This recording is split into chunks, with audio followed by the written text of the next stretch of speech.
Hello friends. दोस्तों इस video में हम देखेंगे AMA final year examination paper 2021।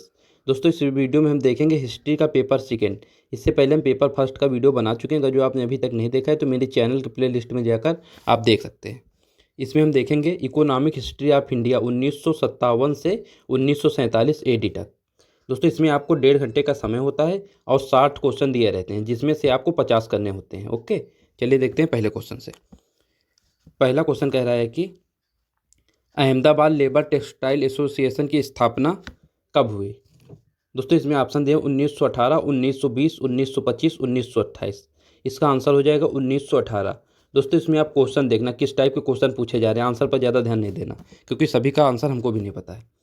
अगला क्वेश्चन कह रहा है कि बम्बई कपड़ा मिल मजदूरों ने व्यापक स्तर पर हड़ताल कब की। दोस्तों इन्होंने व्यापक स्तर पर हड़ताल, इसमें ऑप्शन दिए 1928, 1925, 1920, 1918। Okay, next question. किस ट्रेड यूनियन एक्ट मजदूर द्वारा मजदूरों को हड़ताल करने की मान्यता मिल गई। दोस्तों ये यूनियन एक्ट है ट्रेड यूनियन एक्ट 1926 और ट्रेड यूनियन एक्ट 1929। तो इसका आंसर हो जाएगा ए और बी दोनों। चलिए देखते हैं अगला क्वेश्चन। अगला क्वेश्चन है नील आयोग का गठन कब हुआ। दोस्तों नील आयोग का गठन के बारे में पूछ रहा है। इसका गठन हुआ है 1965, 1960, 1970, 1957। इसका आंसर हो जाएगा 1960 में हुआ है। Next question. अगला क्वेश्चन है नील दर्पण में निम्न में से किसकी स्थिति का वर्णन किया गया। दोस्तों नील दर्पण में इसमें वर्णन किया गया नील की खेती करने वालों की दयनीय दशा का। इसका आंसर डी हो जाएगा। और दोस्तों नील दर्पण एक बुक है, इसको लिखा है दीनबंधु ने, ये भी आप याद रखें। Next question. अखिल भारतीय किसान सभा की स्थापना कब हुई। दोस्तों अखिल भारतीय किसान सभा की स्थापना पूछा, इसकी स्थापना हुई है 1936 में। इसका आंसर सी हो जाएगा। चलिए देखते हैं अगला क्वेश्चन। अगला क्वेश्चन कह रहा है कि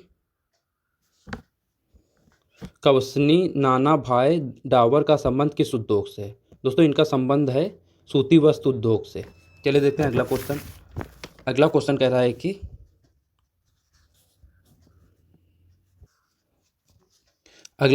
बाबा रामचंद्र ने कहाँ पर किसानों को संगठित किया। दोस्तों बाबा रामचंद्र ने किसानों को अवध में संगठित किया 1920 ईस्वी में। Next question. निम्न में से कौन सा लॉर्ड डलहौजी ने नहीं किया। दोस्तों पहली रेलवे लाइन का निर्माण लॉर्ड डलहौजी ने किया, विद्युत तार डलहौजी ने बिछवाया, डाक सुविधा डलहौजी ने स्टार्ट की, ये बंगाल का विभाजन इसको लॉर्ड कर्जन ने किया। तो इसका आंसर डी हो जाएगा। Next question. निम्न में से कौन सा यूरोपीय व्यापार कंपनी सर्वप्रथम भारत आई। दोस्तों सबसे पहले यूरोपीय व्यापार कंपनी भारत आई है पुर्तगाली। ओके, पुर्तगाली आए थे 1498 ईस्वी में। Next question. बंगाल की दीवानी ब्रिटिश कंपनी को किस वर्ष प्राप्त हुई। दोस्तों ये दीवानी ब्रिटिश कंपनी को 1765 में प्राप्त हुई। इसका आंसर बी हो जाएगा। Next question. किस चार्टर अधिनियम द्वारा ईस्ट इंडिया कंपनी का चीन के साथ व्यापार करने का एकाधिकार समाप्त हो गया। दोस्तों ये चार्टर अधिनियम है 1913। इसके तहत चीन के साथ व्यापार का एकाधिकार समाप्त हो गया। Next question. अगला क्वेश्चन कह रहा है कि 1928 में करेंसी नोट प्रेस कहाँ स्थापित हुआ। दोस्तों 1928 में करेंसी ये स्थापित हुआ नासिक में। इसका आंसर बी हो जाएगा। अगला क्वेश्चन। इसमें कह रहा है कि 1873 से 76 ईस्वी में काश्तकारों का विद्रोह कहाँ हुआ। इसमें ऑप्शन है पाबना, चंपारण, बंगाल, छोटा नागपुर का पठार। दोस्तों इसमें शायद छोटा नागपुर का पठार होगा, कंफर्म नहीं है। Next question. सूती वस्त्र की पहली मिल बंबई में कब स्थापित की गई। ऑप्शन दिया 1954, 1960, 1958, 1950। दोस्तों इसका भी आंसर हमको क्लियर नहीं है। अगला क्वेश्चन। टिस्को की स्थापना कब हुई। इसमें ऑप्शन दिया 1990, 1907, 1920, 1930। चलिए देखते हैं अगला क्वेश्चन। अगला क्वेश्चन है सर एडवर्ड लुटियस तथा सर एडवर्ड बेकर ने किस शहर की योजना बनाई। नई दिल्ली, मद्रास, बम्बई, लखनऊ। इसका आंसर ए हो जाएगा। Next question. पाउलर कमेटी 1898 ईस्वी संबंधित थी। दोस्तों इसमें ऑप्शन दिए मुद्रा से, रेलवे से, प्रशासन से, अकाल से। ये क्वेश्चन सीधा हम दोस्तों पेपर से करने, इसी टाइप के क्वेश्चन पूछे गए थे। अगला क्वेश्चन है the flight economy for India के लेखक कौन है। दोस्तों इस पुस्तक के लेखक हैं सर एम विश्वेश्वरी। इसका आंसर ए हो जाएगा। Next question. अगली बुक है the poverty and un British rule in India के लेखक। दोस्तों इस पुस्तक के लेखक है दादा भाई नौरोजी। इसका आंसर सी हो जाएगा। The economic history of India पुस्तक के लेखक कौन है? दोस्तों द इकोनॉमिक हिस्ट्री ऑफ पुस्तक इसके लेखक है रमेश चंद्र दत्त। नेक्स्ट क्वेश्चन, निम्न में से किसने चंद्रागिरी के राजा से मद्रास पट्टे पर लिया था? इसमें ऑप्शन है Job Charnock, Francis Day, Robert Clive, Lord Dalhousie. Next question, Fort William कहाँ स्थित है? दोस्तों पोर्ट विलियम कॉलेज ये स्थित है कलकत्ता में। इसका आंसर बी हो जाएगा। नेक्स्ट क्वेश्चन, किसने इंग्लैंड के चार्ल्स द्वितीय को राजकुमारी कैथरीन के विवाह में बम्बई दहेज में दिया था? दोस्तों ये पुर्तगाल, फ्रांस, इटली, जर्मनी। दोस्तों ये सबको मालूम होगा। नेक्स्ट क्वेश्चन, अंग्रेजों के भारत आने का मंतव्य क्या था? व्यापार, धार्मिक प्रचार, तकनीकी प्रचार, अपने श्रेष्ठता साबित करना। दोस्तों ये भी सबको मालूम होगा, व्यापार। नेक्स्ट क्वेश्चन, बंगाल में दोहरी शासन प्रणाली को किसने लागू किया था? दोस्तों दोहरी शासन प्रणाली की बात कर रहा, ये लागू किया था रॉबर्ट क्लाइव ने, और ये पहले बंगाल के गवर्नर थे। अगर पूछा जाए पहले बंगाल के गवर्नर तो रॉबर्ट क्लाइव बताना, गवर्नर जनरल पूछा जाए तो वारेन हेस्टिंग्स, और अगर बात की जाए भारत के गवर्नर जनरल तो विलियम बेंटिंग हो जाएगा। ओके, ये तीनों लाइन से आप याद रखें। नेक्स्ट क्वेश्चन, किसने बंगाल में दोहरी शासन प्रणाली को समाप्त किया था? दोस्तों इससे पहले देखो पूछा लागू किसने किया, और यहाँ पूछा समाप्त किसने किया। इसको समाप्त किया था वारेन हेस्टिंग्स। इसका आंसर सी हो जाएगा। अगला क्वेश्चन है, बंगाल में स्थापित बंदोबस्त किसने लागू किया? दोस्तों स्थायी बंदोबस्त इसको लागू किया कॉर्नवालिस ने।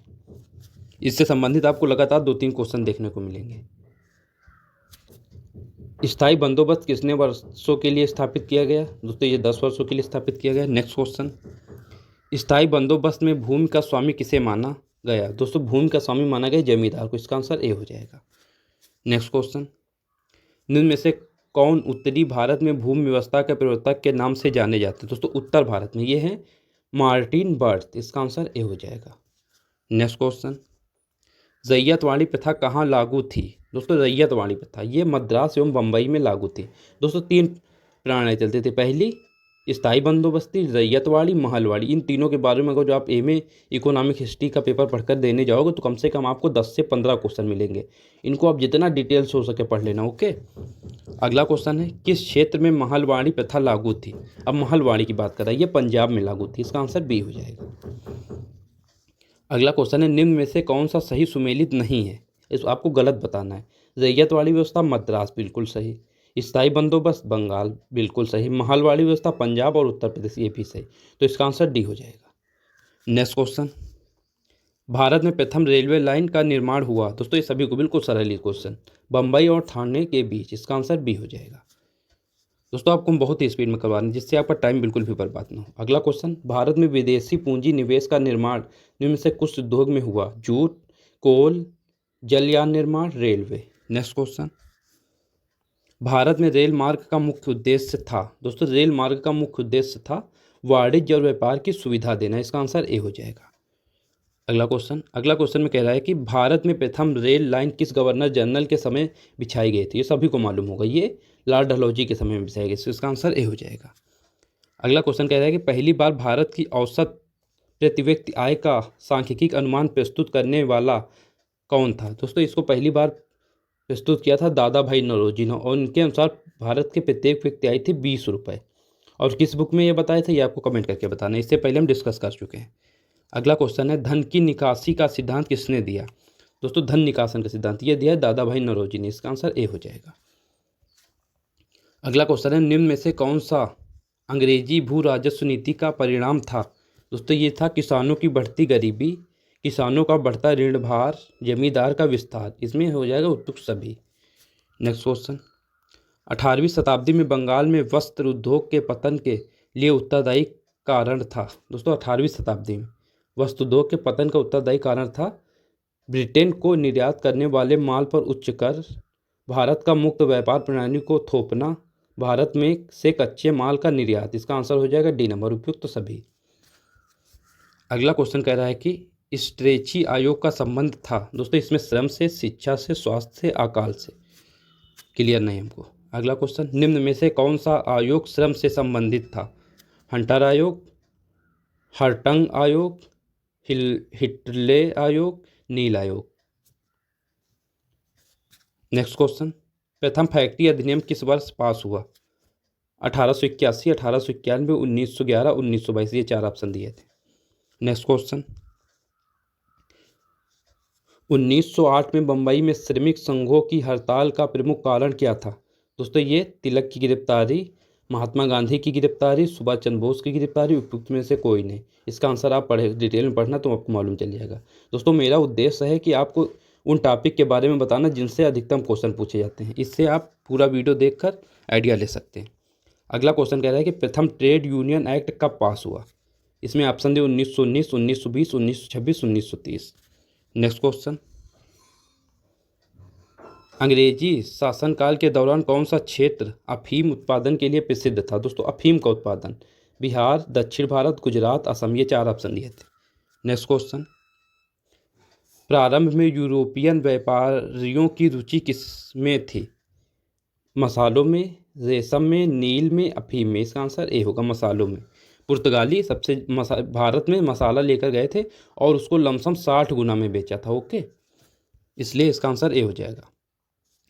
अगला क्वेश्चन है, 18वीं शताब्दी के पूर्वार्ध में बंगाल से निर्यात होने वाली सबसे महत्वपूर्ण वस्तु क्या थी? दोस्तों सबसे महत्वपूर्ण वस्तु बतानी है। इसमें आपके 4 ऑप्शन दिए हैं, पढ़ लेना। नेक्स्ट क्वेश्चन, 19वीं शताब्दी में अंग्रेजों द्वारा भारत में निम्न में से किस वस्तु का निर्यात किया जाता था? इस्पात, कोयला, ऊनी वस्त्र, कपास। ये 4 ऑप्शन दिए। नेक्स्ट क्वेश्चन, 19वीं शताब्दी के प्रारंभ में कौन सा प्रमुख उद्योग भारतीयों के हाथ में था? जूट, खदान, लौह एवं इस्पात, सूती वस्त्र। इसका आंसर डी हो जाएगा। कौन सा कृषक विद्रोह नहीं था? दोस्तों किसका विद्रोह? चंपारण, अहमदाबाद, मोपला, खेड़ा। इसमें 4 ऑप्शन ये दिए। ये भी इजी क्वेश्चन है। अगला क्वेश्चन है, आरपी दत्त के अनुसार 4 जागरण रिपोर्ट 1891 से 1921 के आधार पर सर्वाधिक जनसंख्या निम्नलिखित पर आधारित थी? कृषि, उद्योग, हस्तशिल्प। दोस्तों इसका आंसर ए हो जाएगा, कृषि पर आधारित थी। अगला क्वेश्चन कह रहे हैं, रिजर्व बैंक ऑफ इंडिया की स्थापना कब हुई? दोस्तों इसकी स्थापना हुई 1 अप्रैल 1935 में। इसका आंसर बी हो जाएगा। और राष्ट्रीयकरण 1955 में किया गया रिजर्व बैंक ऑफ इंडिया का। इसका मुख्यालय मुंबई में है। इतने पॉइंट इससे आप याद रखिए, मोस्ट इंपॉर्टेंट क्वेश्चन। अगला क्वेश्चन है, यह कथन किसका है कि हमारी प्रणाली एक ऐसी स्पंज की भांति कार्य करती है जो गंगा के किनारों से प्रत्येक अच्छी वस्तु ले जाती है और फिर टेम्स के किनारे निचोड़ देती है? दोस्तों इसमें 4 ऑप्शन दिए हैं, देख लेना, ये भी हमको क्लियर नहीं है। अगला क्वेश्चन है, अनौद्योगीकरण का भारतीय संदर्भ में क्या अर्थ है? नेक्स्ट क्वेश्चन, दादा भाई नौरोजी के अनुसार 1867 से 68 ईस्वी के दौरान प्रति व्यक्ति आय क्या थी? लगभग 20 रुपये। इसका आंसर ए हो जाएगा। अभी हमने आपको बताया था इससे पहले। अगला क्वेश्चन है, भारत में प्रथम वाणिज्य बैंक कहाँ स्थापित हुई थी? मद्रास, कलकत्ता, बम्बई, दिल्ली। दोस्तों नेक्स्ट और last question, all India trade union Congress के अध्यक्ष कौन थे? दोस्तों टोटल इसमें हमने 60 क्वेश्चन आपको बताया किस टाइप के क्वेश्चन पूछे गए थे। वीडियो अच्छा लगा तो प्लीज़ चैनल सब्सक्राइब कीजिए। धन्यवाद दोस्तों। अगर जो आपको और भी वीडियो देखना है तो मेरे प्लेलिस्ट को खोजिए। धन्यवाद।